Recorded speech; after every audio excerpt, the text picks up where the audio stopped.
Hello friends, आपके अपने ही channel ठीक है में स्वागत है। आज की डेट में एक बहुत बड़ा अपडेट सामने आई है। आप देख सकते हैं बिहार एसटीटी को लेकर ये बहुत बड़ी अपडेट से नियमावली में होगी बदलाव।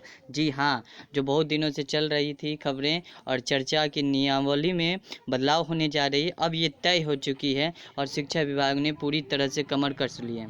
संजय कुमार का बहुत बड़ा बयान सामने आया है, उससे हम लोग रूबरू होंगे और 7th फेज पे इस पे पूरा का पूरा असर पड़ने वाला है। 7th फेज बहाली प्रक्रिया में होगी पूरी तरह अलग।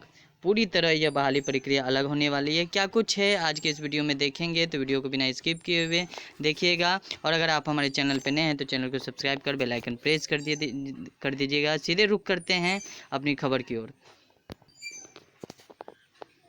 आप देख सकते हैं स्क्रीन पर सोमवार 4 अक्टूबर 2021 दैनिक भास्कर पटना का एडिशन है। ये बदलेगी नियमावली। जी हाँ, हाई स्कूल के 7वें चरण की शिक्षक बहाली प्रक्रिया से लागू करने की शिक्षा विभाग की तैयारी। शिक्षा विभाग जो है एजुकेशन डिपार्टमेंट वो पूरी तरह कमर कस ली है कि अब जो है शिक्षक बहाली प्रक्रिया वो पूरी तरह से बदलने वाली है।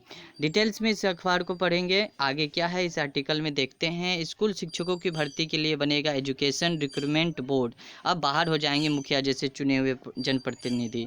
ये जो खबर है एक सुखद खबर है, दिल को एक सुकून देने वाली खबर है। अगर ऐसा होती है तो शिक्षा विभाग ने तो ये कह दी है, अब इसको लागू कब करती है ये देखना होगा। 1 महीने के अंदर बहुत सारी खबरें आएगी नियमावली के अंतर्गत।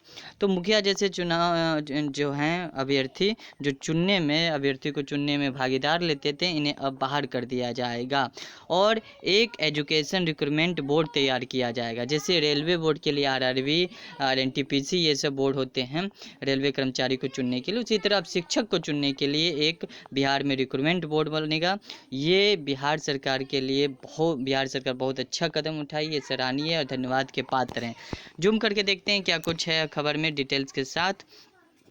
आप देख सकते हैं यहाँ पे लिखा हुआ कि हाई स्कूलों में 2022 में 7वें चरण की शिक्षक बहाली की चयन प्रक्रिया में स्थानीय जनप्रतिनिधि की भूमिका नहीं रहेगी। स्थानीय जनप्रतिनिधि की भूमिका अगर नहीं रहेगी तो ये बहुत बड़ी अपडेट्स है, क्योंकि भ्रष्टाचार बहुत कम होगा। लोकल में जो भी शिक्षक अभ्यर्थी थे जिनके मुखिया रिलेशन वाले होते थे, जिनके क्लोज रिलेशन होते थे, जिनके जान पहचान होती थी, तो वो अपना क्या करते थे, शिक्षक का एक पद रिजर्व कर लेते थे। किसी न किसी तरह वो शिक्षक बन जाते थे, भले वो डिजर्विंग कैंडिडेट हो या ना हो। और डिजर्विंग कैंडिडेट जो होता था बाहर हो जाता था। तो ये हम लोग के लिए जेन्युइन अभ्यर्थी के लिए बहुत सुखद खबर है। स्कूल शिक्षकों की बहाली के लिए शिक्षक रिक्रूटमेंट बोर्ड बनेगा। मुखिया, पंचायत समिति प्रमुख, जिला परिषद अध्यक्ष और नगर परिषद जैसे जनप्रतिनिधियों की शिक्षक बहाली में भूमिका नहीं होगी। ये चयन समिति और प्रक्रिया से बाहर रहेंगे। बहुत अच्छी बात है। शिक्षक विभाग इसके लिए नियमावली में बदलाव कर रहा है। अगले चरण की शिक्षक बहाली अब शिक्षक रिक्रूटमेंट बोर्ड के माध्यम से होगी। ये बोर्ड का वाला जो आइडिया है ये बहुत ही अच्छी आइडिया है, न्यू आइडिया है। शिक्षा विभाग नए साल में शुरू होने वाली 7वें चरण की हाई स्कूल शिक्षकों की बहाली प्रक्रिया से बदलाव को लागू करने की तैयारी में है। अब जो आपको जैसा कि बता दें कि दिसंबर 12 तक छठे चरण की बहाली प्रक्रिया चल रही है, जिसमें कुछ माध्यमिक शिक्षक की चयनित कर लिया गया, कुछ बाकी भी है। तो अगले साल जो है जनवरी 2022 से 7वें चरण की बहाली की प्रक्रिया और आवेदन लेना शुरू हो जाएगी, जिसमें यह नियमावली लागू होगी। अब को क्या नियमावली है अभी इसका डिटेल से डिस्क्राइब करके कुछ सामने नहीं आया है। बस ये कहा गया है कि पहले जो होती थी नियमावली प्रक्रिया मुखिया द्वारा, जनप्रतिनिधियों के द्वारा, वो अब नहीं होगी। अब रिक्रूटमेंट बोर्ड तय करेगा कि शिक्षक किन शिक्षकों जो शिक्षक अर्हता रखते हैं, एलिजिबिलिटी रखते हैं, उनको बहाली होगी। आवेदन की प्रक्रिया भी बदलेगी। हमने कई महीनों पहले भी ये बात बताया था कि अब आवेदन की प्रक्रिया सेंट्रलाइज्ड होने वाली है। यहाँ देख सकते हैं आवेदन की प्रक्रिया में भी बदलाव होगा। और 7वें चरण में हाई स्कूल में लगभग 40,000 शिक्षकों की बहाली होगी। अभी हाई स्कूल में छठे चरण के तहत 32,740 शिक्षकों की बहाली प्रक्रिया चल रही है। अगले साल जनवरी तक छठे चरण की बहाली पूरी होने की संभावना है। छठे चरण में जो पद रिक्त रह जाएंगे उसे भी 7वें चरण में शामिल कर दिया जाएगा। आपको बताते चले ये कई बार मंत्री द्वारा, संजय कुमार सर द्वारा ये कहा गया है कि छठे चरण में जो भी रिक्त पद बचेंगे उसके 7वें चरण में जरूर शामिल किया जाएगा। कैबिनेट के द्वारा जो पद की स्वीकृति मिली है उन्हें भी शामिल किया जाएगा, और 2021 तक जितने भी पद खाली हुए हैं उनको भी सृजित कर 2022 वाले मानी 2019 वाले जो बहाली परीक्षा उसमें शामिल किया जाएगा। आवश्यकता होने पर उच्च एवं उच्चतर माध्यमिक शिक्षक बहाली नियमावली में 2020 में भी संशोधन किया जाएगा। अगर ये आवश्यकता होती है तो नियमावली में बदलाव किया जाएगा। आगे क्या है कि प्रक्रिया में बदलाव क्यों, आखिर ये प्रक्रिया जो चेंज हो रही है ये क्यों जरूरी है? तो शिक्षा विभाग तैयारी कर रहा है कि शिक्षकों के चयन में किसी प्रकार का विवाद और शिकायत नहीं रहे। जैसा कि छठे चरण प्रक्रिया में कई भ्रष्टाचार सामने आए, कई फर्जी डॉक्यूमेंट्स सामने आए, तो अब जो मेधा अंक में गड़बड़ियाँ सामने आई, इसी की वजह से ये निर्णय लिया जा रहा है कि नियमावली चेंज होगा, जिनमें जनप्रतिनिधि, मुखिया, पंचायत सचिव ये भागीदार नहीं होंगे। रिक्रूटमेंट बोर्ड तय करेगा कि किसे शिक्षक पद दिया जाए। अलग अलग नियोजन इकाई के माध्यम से मेधा सूची और चयन की प्रक्रिया पूरी की जाती है। इस माध्यम से कई बार योग्य अभ्यर्थी भी चयन से वंचित रह जाते हैं। जैसा कि हमने भी बोला, डिजर्विंग कैंडिडेट रह जाते हैं जो योग्यता रखते हैं। और एक तो बहुत अच्छी डायलॉग भी है कि बहुत दुख होता है जब योग्य अभ्यर्थी असफल हो जाते हैं, योग्य अभ्यर्थी को उनकी योग्यता नहीं समझी जाती है।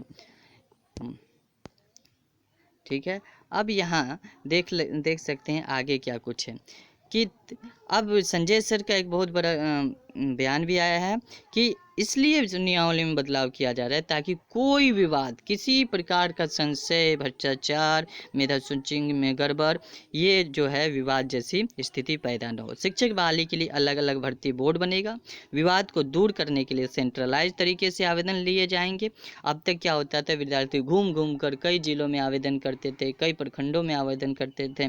अब ऐसा नहीं होगा, पूरे बिहार में एक शिक्षक जो शिक्षक बनने की, पुपिल टीचर बनने की तमन्ना रखते हैं, बिहार में एक ही पद के लिए आवेदन कर सकते हैं। नियोजन इकाई तो पंचायत एवं नगर निकाय होंगे, लेकिन इसके जनप्रतिनिधि चयन प्रक्रिया से अलग होंगे। हाई स्कूल में अगले साल होने वाली शिक्षक चयन प्रक्रिया बदली जाएगी। तो ये संजय कुमार शिक्षा विभाग के अपर मुख्य सचिव हैं, ये तय हो गया है, इसमें कोई दो राय नहीं है कि शिक्षक बहाली प्रक्रिया के जो नियमावली है वो बदलने जा रही है। अब ये बात होता है, जैसा कि पता है आपको, STT 2019 जो है क्वालिफाइड है। पेपर 1 में जो 9-10 के लिए टीचर बनने की रहता है पेपर 1 के लिए, वहीं पेपर 2 में 10th और 12th के लिए जो है वो टीचर बनने की योग्यता रखती है। तो 10th 11 12th में जो है पेपर 2 के लिए, और पेपर 1 में 9-10 के लिए टीचर बनते हैं जो पास हैं पेपर 1 में। और पेपर 2 में जो पास होते हैं वो M.Ed किए रहते हैं, 11 12th के लिए एलिजिबिलिटी रहते हैं। ये सारी बात आप लोग पहले से जानते हैं। और पहले क्या था, जैसे मान लीजिए कि आप एकेडमिक मार्क्स आपका कितना है, 60% है। मान लीजिए कि आपका एकेडमिक मार्क्स 60% है, ठीक है, और आपका जो है B.Ed में 70% है या 80% है, तो दोनों को डिवाइड किया जाएगा 2 से। जैसे मान लीजिए कि इसमें 60, इसमें कितना हो गया, 6 7 13 यानी 130। 130 को आप 2 से भाग कर दीजिए तो कितना हो जाएगा, 65%। ये 65% जो प्रतिशत है आपकी मेधा सूची में, ये मेधा सूची प्रतिशत हो गया, इसी द्वारा आपका चयन किया जाएगा।